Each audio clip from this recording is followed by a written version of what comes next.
तो आज हम गोता लगा रहे हैं पेंडोरा की दुनिया में उन स्रोतों के जरिए जो सामने आए हैं। वही नीले नावी, वो अद्भुत जंगल जो जैसे सांस लेते हैं। हाँ, और अब तो कहानी पानी की गहराइयों तक जा रही है ना? लहरें जिनमें कहते हैं भावनाएं बसती हैं। बिल्कुल। और जेक सली की वापसी भी हो रही है। तो आज हम इन्हीं स्रोतों से समझने की कोशिश करेंगे अवतार 3 के मुख्य पहलू, जल, जंगल और जंग। सही कहा। और जो सबसे बड़ा बदलाव दिख रहा है इन सोर्सेज में, वो है फोकस का शिफ्ट होना। मतलब जंगल से हटकर अब सब कुछ पेंडोरा के गहरे, अनदेखे समुद्रों में जा रहा है। और वहीं हमारी मुलाकात होगी मेटकाइना कबीले से। हाँ, मिटकाइना, जिन्हें स्रोतों में पानी का रक्षक, जल का कबीला बताया गया है।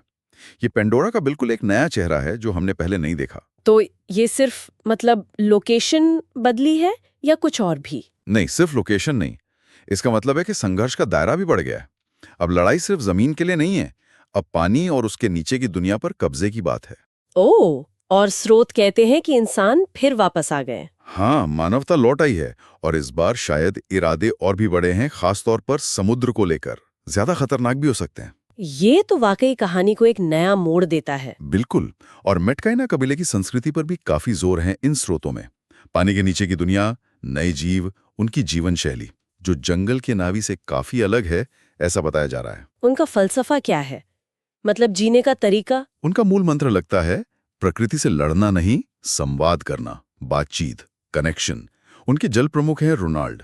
उनका एक संवाद है जो काफी ध्यान खींचता है। क्या कहा है उन्होंने? कुछ ऐसा कि तुम जमीन के हो, हम पानी के, पर दर्द सबका एक ही होता है। ये लाइन जैसे दो अलग दुनियाओं को जोड़ती है। दर्द सबका एक। लेकिन ये संवाद वाली बात, ये कितनी चलेगी जब सामने इंसान हो अपने हथियारों के साथ? स्रोत इस पर कुछ कहते हैं? देखिए, सीधे तौर पर जवाब तो नहीं मिलता, लेकिन इशारा यही है कि मेटकाइना को शायद अपनी शांतिप्रिय सोच और घर बचाने की जरूरत के बीच एक मुश्किल चुनाव करना होगा। हाँ, ये तो होना ही है। रोनाल्ड का संवाद शायद इसी कशमकश की तरफ इशारा करता है। बाहरी खतरा तो सबको एक जैसा महसूस होता है, चाहे वो जमीन पर रहे या पानी में। और इसी बीच जेक सली, उसकी भूमिका कैसे बदल रही है? अब वो सिर्फ लीडर नहीं रहा। सही। स्रोत बताते हैं कि वो अब एक पिता पहले है।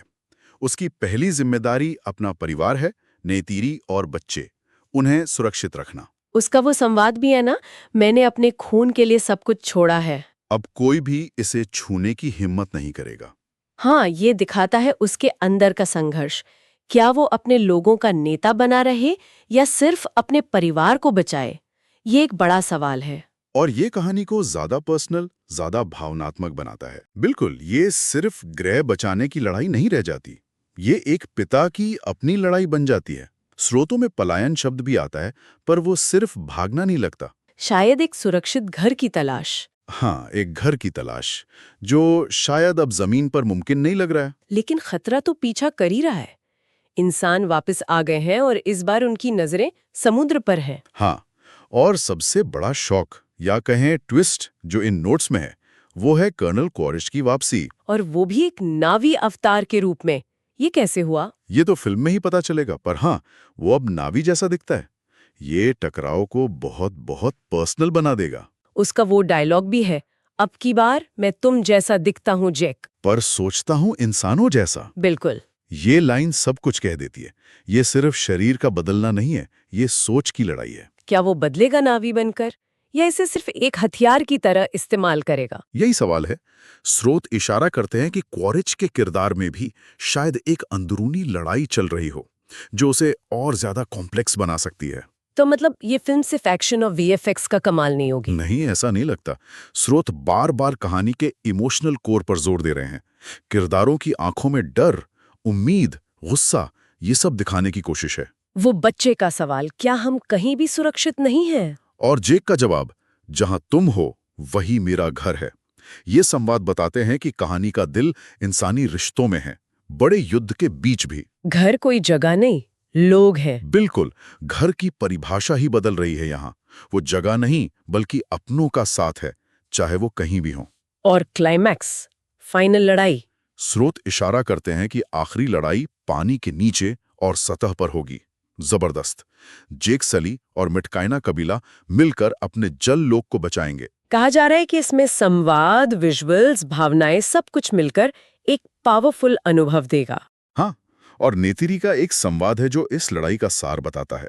हमारी लड़ाई सही या गलत की नहीं, जीवित रहने की है। सर्वाइवल, अस्तित्व की लड़ाई। बिल्कुल, यहाँ कोई सुपर हीरो नहीं है, हर जान की कीमत है, और असली विलन शायद इंसानी लालच है, हमेशा की तरह विस्तार की चाहत। तो अगर हम इन सब पॉइंट्स को जोड़ें, ये कहानी परिवार की रक्षा, अस्तित्व के संघर्ष, प्रकृति से जुड़ाव और लालच के अंजाम पर फोकस करती दिख रही है। हाँ, और यह हमें सोचने पे मजबूर करती है कि घर आखिर क्या है, कोई जगह या हमारे अपने लोग। और क्या ये टकराव इंसान की महत्वाकांक्षा और प्रकृति के बीच, क्या ये कभी खत्म होगा? यही सवाल शायद मेकर्स हमारे लिए छोड़ रहे हैं, एक गहरा सवाल।